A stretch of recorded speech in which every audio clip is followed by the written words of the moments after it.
OK, les relations de couple. On est rendu à quel numéro? 4! All right, il y en a qui suivent. 4. La semaine dernière, nous avons parlé du fait que c'était plus sage de marier une personne qui partageait ou partage les mêmes convictions. Donc, principalement une personne qui est déjà de la famille de Christ. De marier un frère ou une sœur en Christ. Nous avons parlé de la femme sage versus la femme insensée. On va parler de ça aussi. Il y en a une qui bâtit, qui édifie, et l'autre, elle démolit. On va toucher aussi encore un peu ce point-là aujourd'hui à travers la prédication. Nous avons vu que l'une des façons de démolir ou de bâtir peut être par la parole. Donc, la parole peut être édifiante, donc elle bâtit, ou elle peut être complètement destructrice, démolie. Que la langue est comme un petit feu qui peut enflammer une forêt entière. Ça prend juste une étincelle pour mettre le feu d'une forêt au complet. Que le pouvoir de la vie ou de la mort est à celui de la langue, si vous vous souvenez. La vie par la vérité, donc le pouvoir de la vie et de la mort est à celui de la langue, donc la vie par la vérité. Et la mort, comme a fait le diable dans le jardin, c'est-à-dire par le mensonge. Donc le diable a menti, puis ça a séduit Ève, ça a séduit Adam. Ils sont tombés dans le péché, ça les a tués. Donc ils sont morts spirituellement, ça veut dire que la communion avec leur Dieu a été coupée à ce moment-là. Des fois, on ne se rend même pas compte des mensonges que l'on profère. On ment sans s'en rendre compte. Vous allez voir à travers l'étude, j'espère que vous allez trouver ça intéressant, mais on ment sans s'en rendre compte, donc on pêche par inadvertance. Fait que tu as péché puis tu ne sais même pas que tu as péché. Fait que quand vous demandez pardon à Dieu pour vos péchés, demandez-y donc, faites comme David, demandez-y pardon pour les péchés que vous ne savez même pas que vous avez commis. Parce qu'il y en a. Ça nous dit dans les Écritures où il y a beaucoup de blabla, il y a beaucoup de péchés. Ça nous dit ça dans les Écritures. Mais on ajoute des fois dans nos conversations dans le domaine dans la science de la communication, sont définis comme ce qu'on appelle des amplificateurs émotifs. Certains sont au courant, j'ai déjà parlé de ça avec vous. En passant, quand je parle d'amplificateurs émotifs, pour ceux aussi qui nous écoutent, si c'est la première fois que vous entendez le terme, sachez que ce n'est pas philosophique. J'ai déjà partagé ça avec un frère anciennement. J'avais parlé d'amplificateurs émotifs, puis il pensait que j'étais dans les philosophies mondaines. Absolument pas, ça n'a rien à voir. C'est simplement un terme qui définit une méthode de communication que tout le monde utilise. Donc, c'est juste le nom de quelque chose qui existe déjà. C'est juste que le monde ne le savent pas. Exemple des amplificateurs émotifs, je vais vous donner quelques exemples aujourd'hui. Tu fais toujours ça tout croche. T'es toujours ci. T'es jamais ça.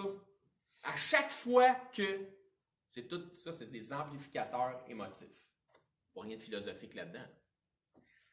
Donc, ça amplifie l'émotion, ça le dit, amplificateur émotif. Toutes les soaps américains, ou même les soaps québécois là, que vous écoutez, sont remplis de ça pour capter l'émotion de celui qui écoute. Okay, donc,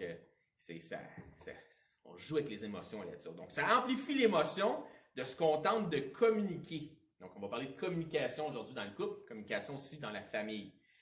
Donc, ça amplifie l'émotion de ce que l'on tente de communiquer en les utilisant. On tente de faire comprendre à l'autre une émotion vive que l'on vit présentement, là. Telle la colère, ou la déception, ou ça peut être la stupéfaction, etc. D'accord? Exemple. Je vais vous faire une phrase qui va avoir des amplificateurs émotifs à l'intérieur. On sait bien, tout ce que je fais, c'est jamais assez bon pour toi. Ça comporte 3 absolus. Donc, 3 amplificateurs émotifs dans une simple phrase. On sait bien, tout ce que je fais, c'est jamais assez bon pour toi. On sait, donc c'est une certitude. Hein? Tout le monde sait ça. Tout ce que je fais, tout c'est un absolu. Tout ce que je fais, c'est jamais assez bon. Jamais assez bon. Fait que là, tu sais, imagine une femme une épouse qui dit à son mari, « On sait bien, tout ce que je fais, c'est jamais assez bon pour toi. » Puis le mari répond, « Ben, là, 2 jours, tu m'as fait 2 toasts au beurre de pinot.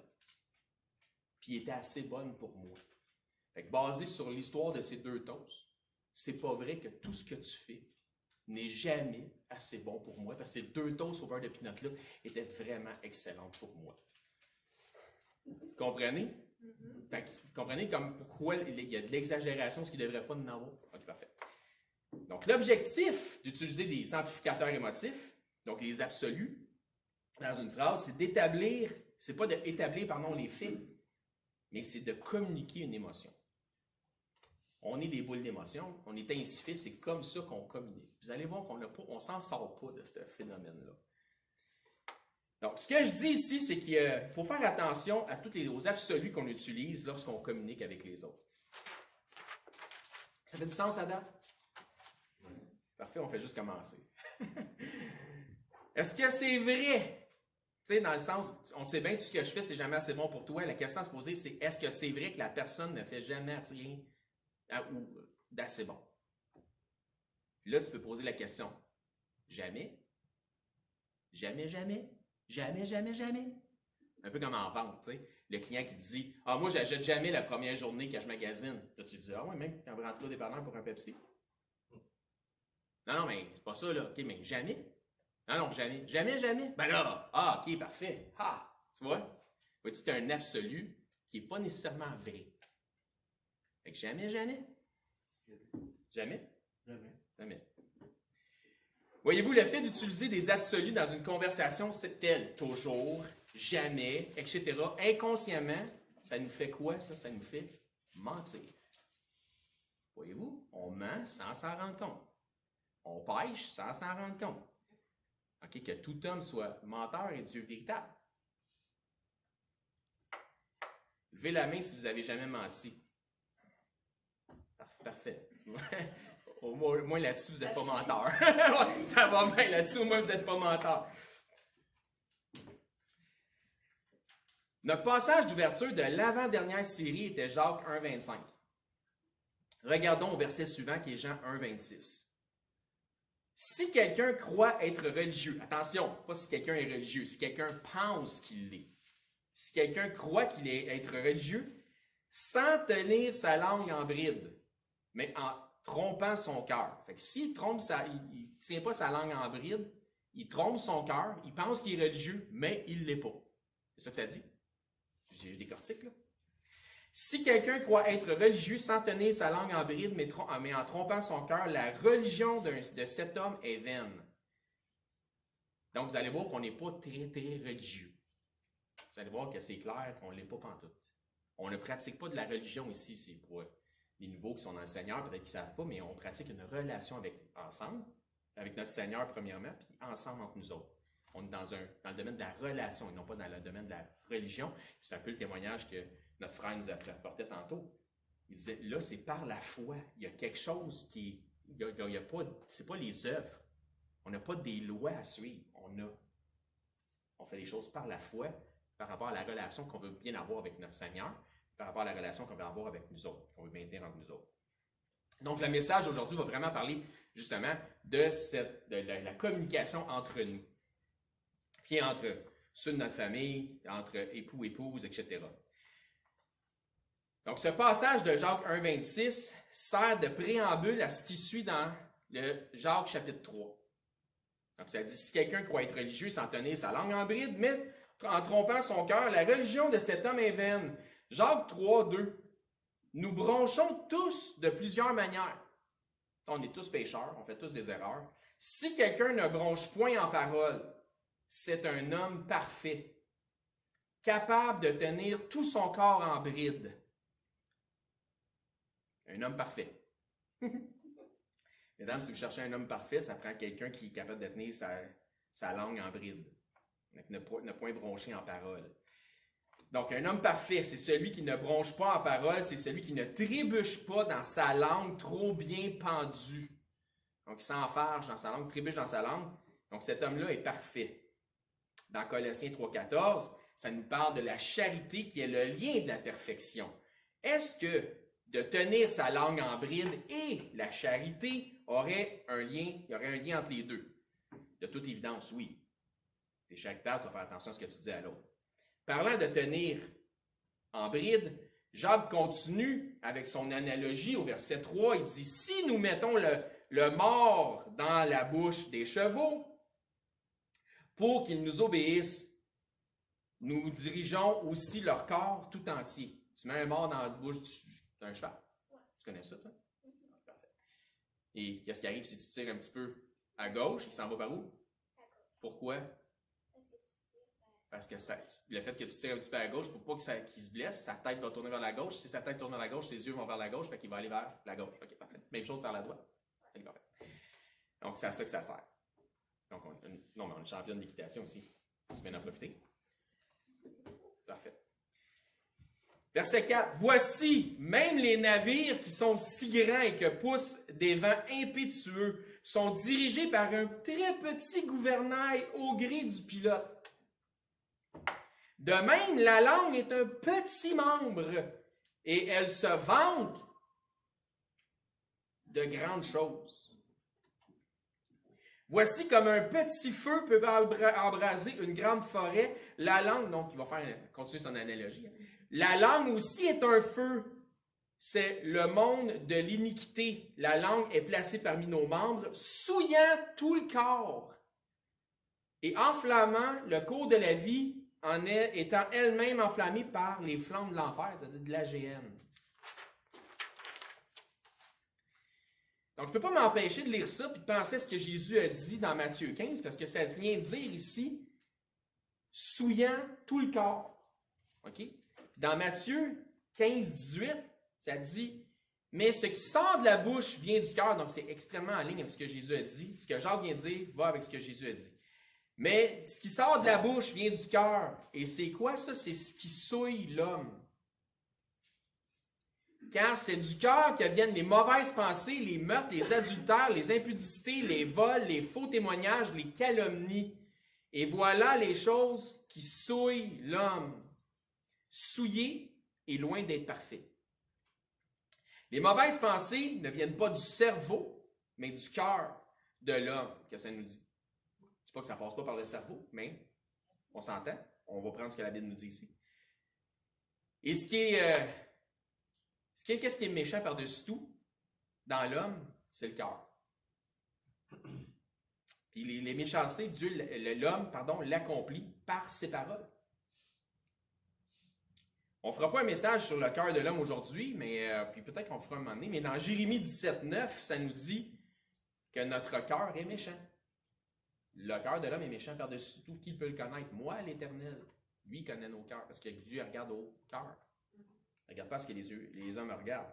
Donc, continuons dans Jacques 3, au verset 7, ça dit « Toute espèce de bêtes et d'oiseaux, des reptiles, des animaux marins ont été domptés et ont été domptés par la nature humaine. » Sont domptés et ont été domptés par la nature humaine. Verset 8, « Mais la langue, aucun homme ne peut la dompter. C'est un mal qu'on ne peut réprimer. Elle est pleine d'un venin mortel. » Puis qu'est-ce que ça nous disait tantôt? Ça nous disait, si quelqu'un ne peut pas tenir sa langue en bride, la religion de cet homme est vaine. Combien d'hommes peuvent contrôler leur langue? Aucun homme ne peut la dompter. Qui peut se vanter d'être religieux? Personne. Voilà, conclusion est faite. La religion, c'est vain. C'est ce qu'il dit. Mais la langue qu'aucun homme ne peut la dompter, c'est un mal qu'on ne peut réprimer. Elle est pleine d'un venin mortel. Proverbe 18, 21, pour faire un parallèle, dit « La mort et la vie sont au pouvoir de la langue. » Ce que j'ai dit un peu en introduction. Verset 9, « Par elle, nous bénissons le Seigneur, notre Père, et par elle, nous maudissons les hommes faits à l'image de Dieu. » On dit vouloir le meilleur pour ceux de notre famille. Mais parfois, on ne se rend pas compte que l'on profère des malédictions sur eux par nos paroles. On détruit au lieu de bâtir. Donc, on détruit au lieu d'édifier.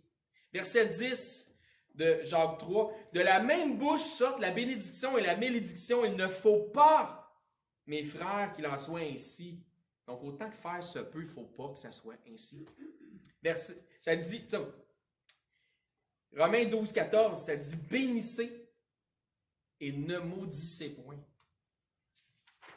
Il ne faut pas qu'il en soit ainsi. Il ne faut pas que de notre bouche sorte en même temps la bénédiction et la malédiction. Celui qui tient sa langue en bride, donc celui qui la contrôle tout son corps. La réalité, c'est que personne n'y arrive. Jacques 3,8, mais la langue, aucun homme ne peut la dompter. Encore une fois, les amplificateurs émotifs, on ne compte pas seulement les absolus qui sont inutiles, mais aussi les jurons. Ce qu'on appelle au Québec les sacres. Hein? Les sacres, appelés ainsi du mot sacré. Ah, il y a sacré. Puisque ceux-ci sont des jurons reliés à une forme de rébellion, ici au Québec particulièrement, vis-à-vis de l'Église catholique.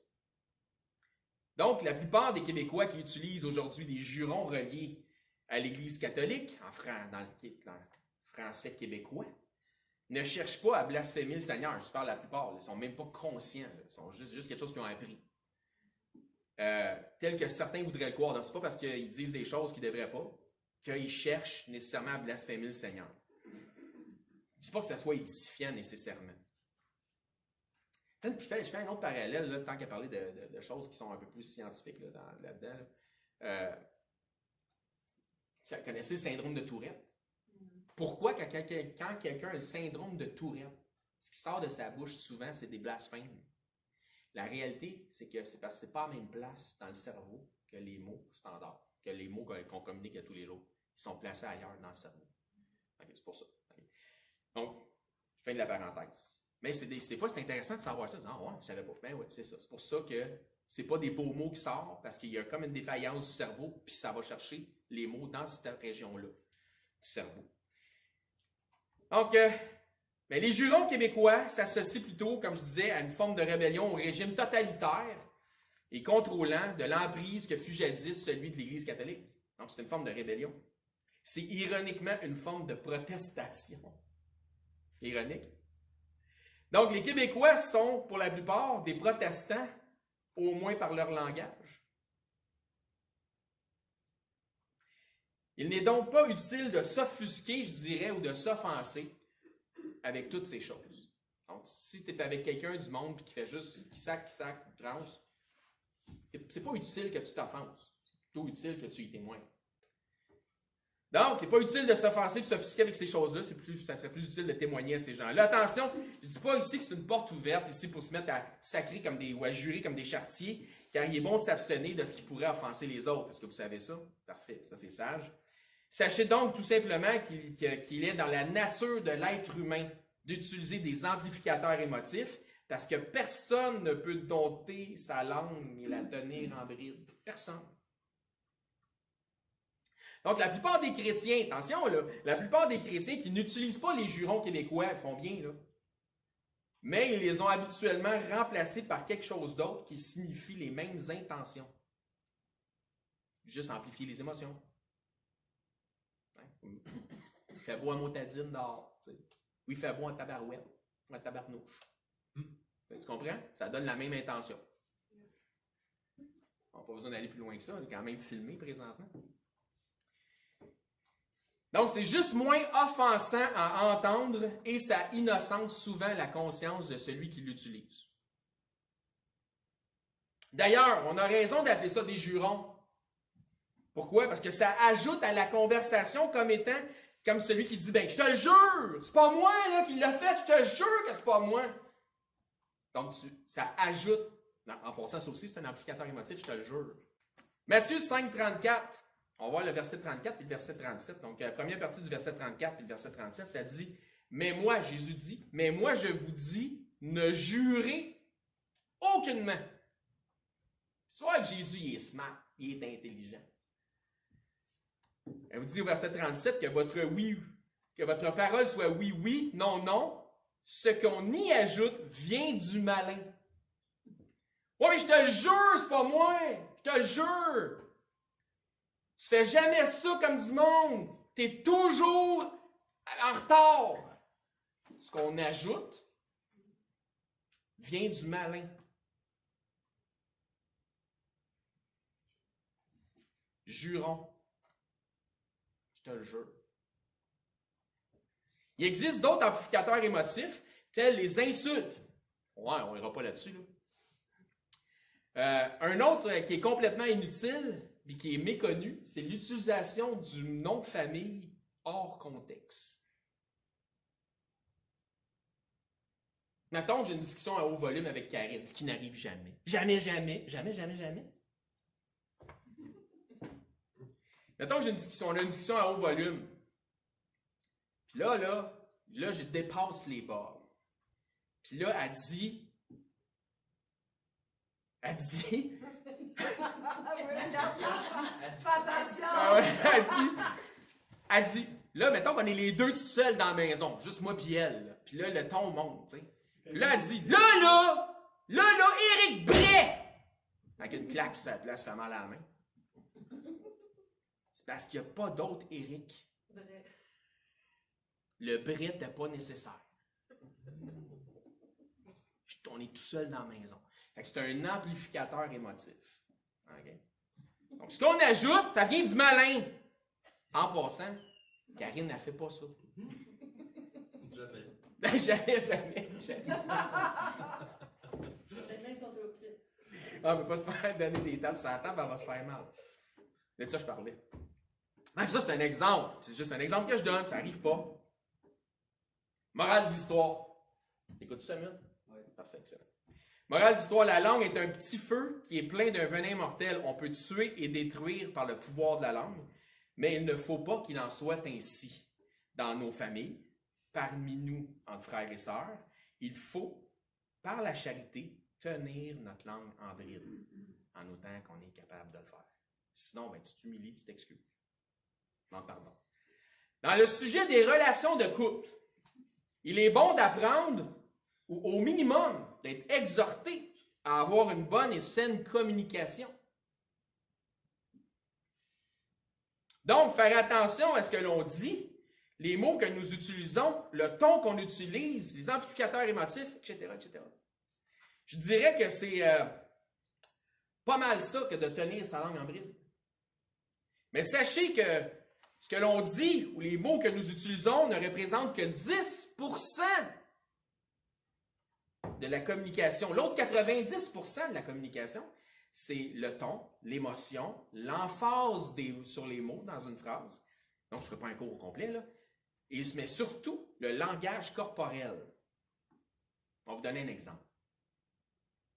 Mettons que je dis, je suis vraiment, vraiment heureux d'être ici. Je suis vraiment content.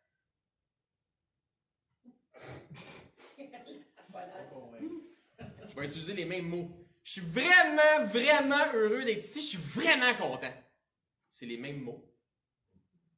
Mon langage corporel, le ton de ma voix, l'emphase sur les mots a fait toute la différence. 90% de la communication, c'est ça. 10%, c'est les mots que tu utilises. Hein? Fait que le cours est fini. C'est comme la fameuse expression québécoise « Ah, c'est écœurant! » Hein? Nous avons été capables, nous autres les Québécois, par l'expression émotive, de donner complètement un sens inverse à cette expression. Là, les Français savent de quoi je parle. Quand tu arrives au Québec, tu t'entends, c'est écœurant. Quand en fait, ça veut littéralement dire que ça me donne des hauts le cœur. C'est écœurant. Ironiquement, on l'utilise plus souvent pour décrire quelque chose de bon goût. Ironique, vous avez du fun, hein? Mais nous sommes tous d'accord pour dire que c'est l'expression émotive du ton de la voix et aussi l'expression corporelle qui va déterminer le vrai sens de cet écœurant. Ça, c'est comme ceux que... Tout le monde a eu ma petite sauce barbecue? Tu n'as pas eu? Parfait. C'est écœurant. Elle est écœurante. Il y a du monde qui m'ont appelé, ils m'ont dit « Hey, ta sauce, là, elle est écœurante! » Notre famille, on a donné des petits pots de sauce. Si vous ne l'avez pas eu, il doit en rester. Justement, on a mangé hier avec des côtes levées. Elle est écœurante. Elle est vraiment écœurante. Puis c'est ça. Fait que je me suis fait dire, elle est écœurante. Mais je dis, OK, je t'en donnerai plus. Non, tu comprends pas. Elle est vraiment bonne, là. Elle est bonne, c'est écœurant. J'étais content. Ouais, c'est ça. Il a vomi toute la nuit. Dernièrement, changement de sujet. Ça, c'est la communication dans le couple. Ça. On va probablement parler de ces sujets-là encore, je ne sais pas. Dernièrement, dans les proverbes, on a parlé de la femme sage versus la femme insensée. On a vu ça dans Proverbe 14, on avait arrêté là. On va continuer un petit peu dans les proverbes. Puis on va passer à travers les proverbes, à travers les relations de couple. Ça parle beaucoup des relations de couple dans les proverbes. On va se rendre jusqu'au proverbe 31. Puis c'est une étude qui va... Là, on est rendu à 4e. C'est une étude qui va comporter au moins 10 volets, sinon plus. Puis quand je vais avoir fini, j'aurais pu continuer. Il y a du stock là, sur les relations de couple dans la Bible, c'est incroyable. Proverbe 18, 22. Celui qui trouve une femme, le chanceux, trouve le bonheur. Je pense que j'ai cité ce verset-là dans le premier ou dans le deuxième message. C'est une grâce qu'il obtient de l'Éternel. Il n'est pas donné à tous ou à tous les hommes de trouver une épouse. Dieu nous dit que c'est une grâce qui vient de lui. Une grâce, par définition, c'est une faveur. Est-ce que ça veut dire que le bonheur sera présent tous les jours de la vie de ce couple? Non.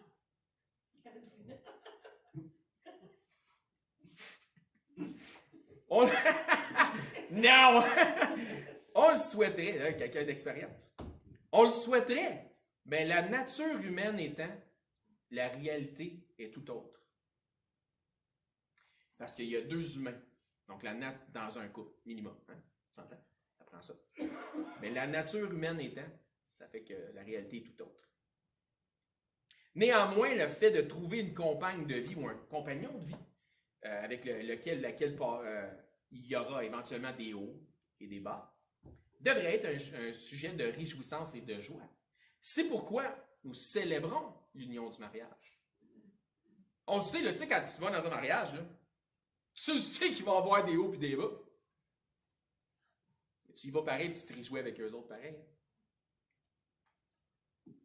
Ensuite, le Proverbe 19, 14, ça dit « On peut hériter des pères une maison et des richesses.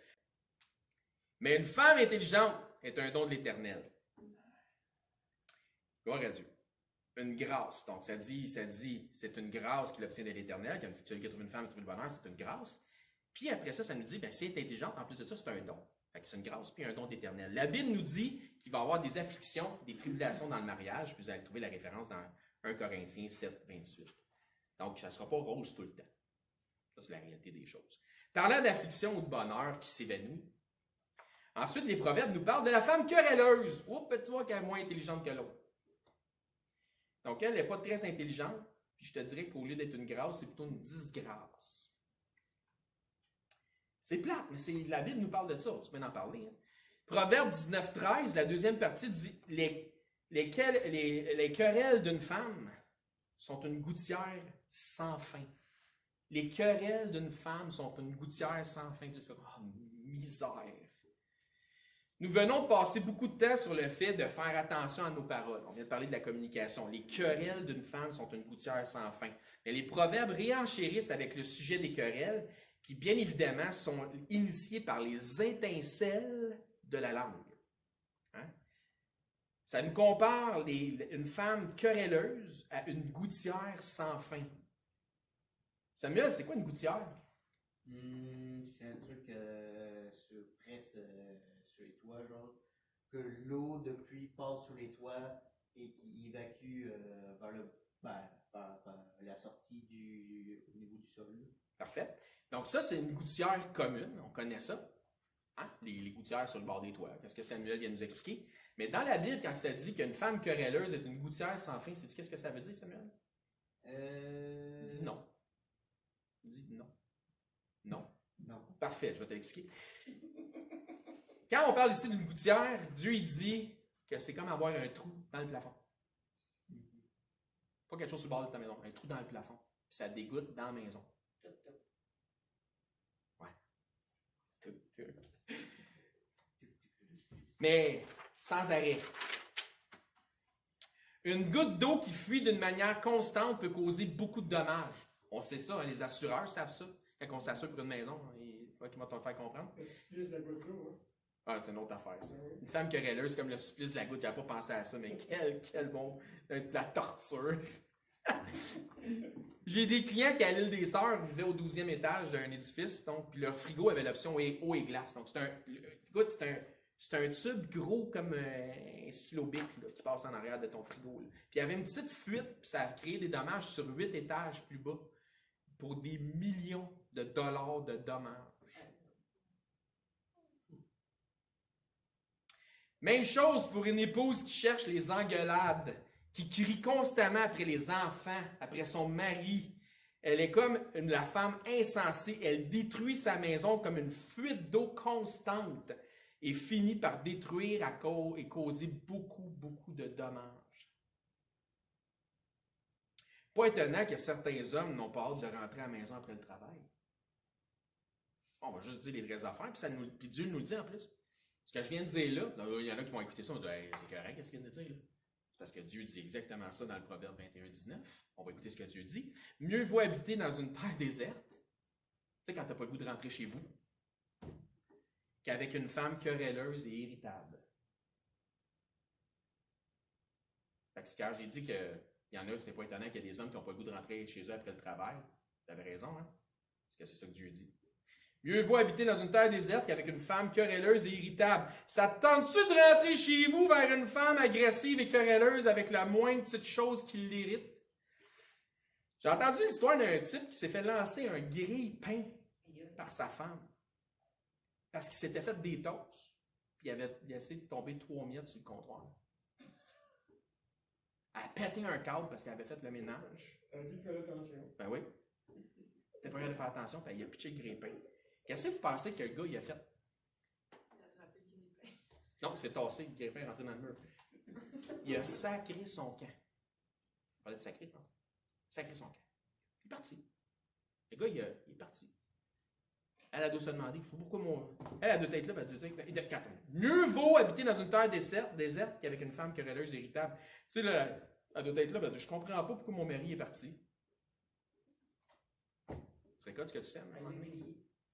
Non, je dis pas que c'est correct, mais tu sais, je ferai pas non plus, je n'irai pas dans les statistiques des hommes qui subissent de la violence conjugale. Il y en a probablement plus que les femmes, mais les hommes étant moins dans l'émotion, ben, ils jouent moins naturellement, les hommes se victimisent moins que les femmes, moins facilement.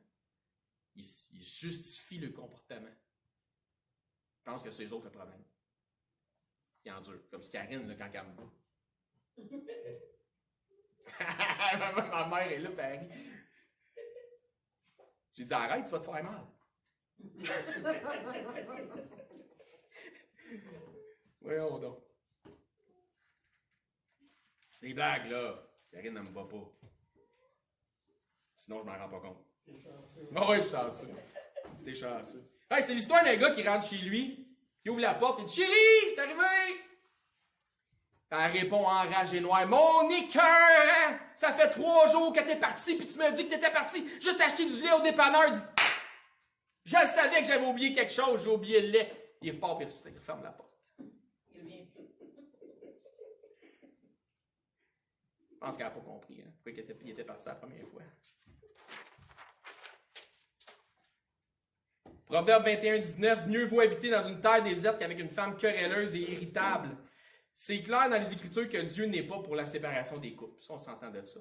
Mais Dieu dit clairement ceci, mieux vaut habiter dans une terre déserte qu'avec une femme querelleuse et irritable. C'est comme l'expression, mieux vaut être seul que mal accompagné. Proverbe 15-16, ça dit, mieux vaut peu avec la crainte de l'Éternel qu'un grand trésor avec le trouble. Mieux vaut de l'herbe comme nourriture ou des légumes seulement, là où règne l'amour, qu'un bœuf engraissé si la haine est là. Avec qui tu manges habituellement? Ta femme, tes enfants, ta famille? Proverbe 25-24, mieux vaut habiter dans... Attends une minute. Tantôt, on parlait du désert. Mieux vaut habiter à l'angle d'un toit que de partager la demeure d'une femme querelleuse. Tu sais, dans le coin du grenier, là. Caché, loin d'elle, que dans la même pièce. sais, il y a des hommes qui préfèrent s'isoler dans leur garage puis faire face, que faire face aux querelles innombrables et aux reproches de leur épouse. C'est comme l'annonce du gars qui était dans son garage, puis il y avait une cabane d'oiseaux, puis il y avait une planche, puis il y avait un marteau. Puis là, ça, je ne me souvenais pas c'est une annonce de quoi, mais là, sa femme, elle disait « T'es encore dans ton garage? » Tu l'entendais comme la porte s'ouvre avec une lumière. « T'es encore dans ton garage? » Puis il cognait « Ouais, j'ai pas fini ma cabane d'oiseaux! » Mais il veut juste rester avoir la paix. Puis il cognait avec son marteau sur la planche. Il a fini jamais sa cabane d'oiseaux, tu sais. Il veut juste être loin de sa femme parce qu'il veut pas se pogner avec. Ça me fait penser à cette annonce-là. Je trouvais ça bien drôle. Proverbe 27,15 nous rappelle ce que ça nous dit dans Proverbe 19,13. Ça dit au Proverbe 27,15 « Une gouttière continue dans un jour de pluie et une femme querelleuse sont choses semblables. » C'est quoi une gouttière dans la Bible? De quoi ça parle, Samuel? Tu te souviens-tu? Un toit qui s'effondre. Un trou dans le plafond avec de l'eau qui coule. Parfait, puis ça crée du dommage. Donc, une gouttière continue dans un jour de pluie et une femme querelleuse sont choses semblables. Il pleut, le toit coule, tu mets une chaudière au sol, tu essaies de contenir le problème, mais tu peux rien faire pour satisfaire la situation. Il faut le temps que tu ramasses, puis tu nettoies, puis tu peux rien faire. Il va falloir que tu attendes que la pluie cesse, puis que la tempête s'efface. Pas rose comme situation. Une tempête dans la maison. Il y a chez certaines personnes une pathologie compulsive qui les porte à avoir un comportement explosif, ce besoin de prouver son point et d'avoir raison à tout prix. L'orgueil peut être très puissant et être la source de bien des querelles. J'ai dit l'orgueil peut être très puissant et être la source de bien des querelles. Proverbe 13,10, ça dit « C'est seulement par orgueil qu'on excite les querelles. » Fait que finalement, c'est la source de toutes les engueulades, à peu près. L'orgueil, c'est le contraire de l'humilité. On s'entend? C'est l'antonyme. L'orgueil détruit des relations, l'orgueil détruit des mariages, l'orgueil détruit et divise des familles. Ça ne bâtit pas l'orgueil, ça détruit. Où il y a une discussion à haut volume dans un couple, il y a de l'orgueil. Chacun veut rester sur sa position. Dans certains cas, celui qui offense l'autre refuse, par orgueil, de se repentir, d'admettre sa faute et de demander pardon, parce qu'il y a trop d'orgueil. Dans un couple, pour que ça fonctionne bien, ça prend de l'humilité des deux côtés. Plongé dans l'orgueil, un couple ne peut pas progresser. Je vais laisser ça rentrer. Plongé dans l'orgueil, un couple ne peut pas progresser. C'est l'orgueil qui va arrêter la progression du couple. C'est l'orgueil qui peut aussi détruire le couple, détruire la famille, etc. C'est du cœur de l'homme que viennent les mauvaises pensées, l'orgueil qui engendre les disputes, etc. Mais Dieu, ça devient intéressant, mais Dieu, à qui tout est possible, peut changer les cœurs. Dieu peut purifier le cœur souillé par l'orgueil. Mais encore une fois, Dieu fait grâce à qui? Aux humbles. Mais Dieu résiste à qui? Aux orgueilleux. Si tu ne t'humilies pas, tu ne progresses pas. Si tu ne t'humilies pas, tu ne progresses pas. Dieu peut faire du ménage dans le cœur d'une personne en autant que cette personne s'humilie devant lui et le laisse faire le ménage. Dieu ne forcera pas personne. Il va attendre patiemment parce que Dieu il est patient. Lui, le temps est de son bord. Si cette personne est son enfant, Dieu, il va la châtier et puis il va attendre que celui-ci ou celle-ci vienne à la repentance, s'humilie. Une personne peut cesser de faire ce qui est mauvais, mais ça ne corrige pas le mal qui a déjà été fait. Pour prendre un exemple grave, donc pour prouver un point par l'absurde, on va dire. Si quelqu'un tue une autre personne, mais qui n'a tué jamais d'autre de sa vie, contrairement au tueur en Syrie, qui lui continue à tuer, puis c'est son fan, il s'est arrêté de faire ce qui est mal. Mais ça ne l'empêche pas d'être un meurtrier. Tantôt, tout le monde était d'accord pour dire on est tous menteurs. Parce qu'on a tous menti. On a tous été pardonnés par la grâce ici. Tout le monde que je connais ici sont sauvés par la foi. Par le moyen de la foi, par la grâce de Dieu. Donc, mais ça n'empêche pas qu'on est menteur. Donc, le fait que cette personne-là ne tue plus personne ne ramènera pas la personne qui a tué à la vie. Le mal qui a été fait a été fait. Oui, mais j'ai arrêté de tuer, là, puis je ne tuerai plus jamais de ma vie. Je me suis repenti, puis Dieu m'a pardonné de mes péchés. Donc, je ne suis plus un meurtrier. Il y en a qui ont ce genre de pensée-là. Parce qu'ils viennent à ce qu'on appelle la repentance, confessent le Seigneur, sont pardonnés de leurs péchés, ça fait qu'ils sont absous de toute culpabilité. Non. On sait très bien que ça ne fonctionne pas de cette façon-là. Dans un cas comme dans l'autre, ben dans ce cas-là, par exemple, si la personne est repentante, la loi des conséquences s'applique quand même. Le roi David, adultère et meurtrier, lorsqu'il a commis l'adultère avec Bathsheba, et puis qu'il a fait tuer son mari Uri, a quand même dû subir la conséquence de ses actes, même s'il était sauvé, même s'il se repentit. Galates 6,7, ne vous y trompez pas. Ne vous y trompez pas. Il y en a qui se trompent, parce qu'ils pensent qu'ils sont absous de tout. La loi des conséquences s'applique pareil. Ne vous y trompez pas, on ne se moque pas de Dieu. Ce qu'un homme ou une femme aura semé, il ou elle le moissonnera aussi. N'est-ce pas? Vous êtes d'accord avec ça?